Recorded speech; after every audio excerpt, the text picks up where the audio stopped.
Je crois que la France n'a pas dit son dernier mot, mais ça n'est certainement pas en voulant imposer à Zinedine Zidane de s'appeler Jean-Patrick Zidane ou en choisissant le lieu de sépulture de nos morts qu'on va reconstruire la grandeur de la France. En réalité, Éric Zemmour, il a un projet de société qui est complètement fantasmatique.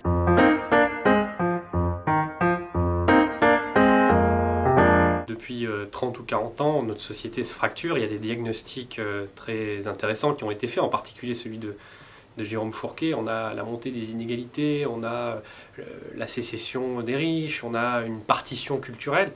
Mais je crois que tout ça est lié à l'absence d'un modèle de société intégrateur qui nous permette de nous projeter dans l'avenir.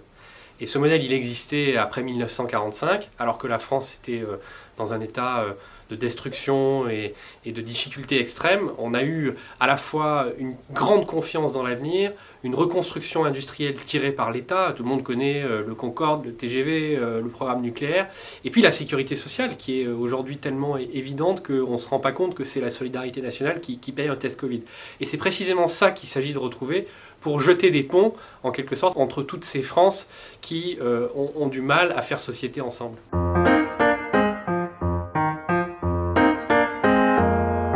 L'économie du bien-être, c'est pas du tout l'idée d'installer des centres de yoga et de développement personnel partout en France.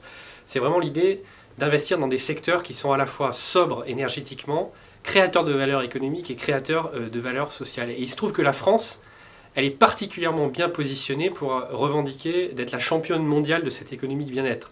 On est une puissance agricole, évidemment, et demain, l'agriculteur, il faudra qu'elle soit à la fois productive, parce qu'il faudra nourrir 70 millions de Français et 9 milliards d'êtres humains, mais il faudra qu'elle soit plus attentive aussi à la préservation des sols, à la reforestation, à la séquestration du carbone.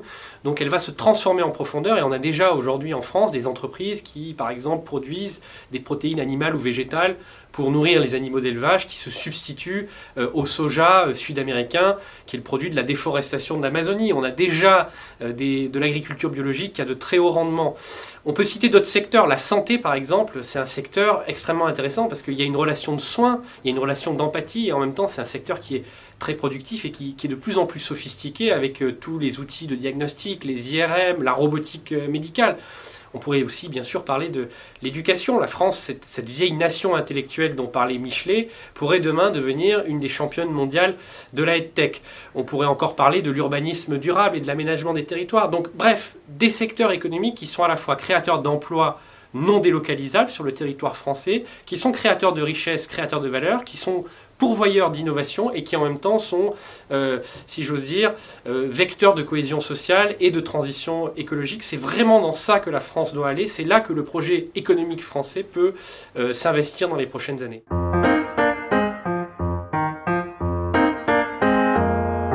Je crois que la France n'a pas dit son dernier mot, mais ça n'est certainement pas en voulant imposer à Zinedine Zidane de s'appeler Jean-Patrick Zidane ou en choisissant le lieu de sépulture de nos morts qu'on va reconstruire la grandeur de la France. En réalité, Éric Zemmour, il a un projet de société qui est complètement fantasmatique et qui ne sera pas le vecteur d'une grandeur ou d'un rebond français.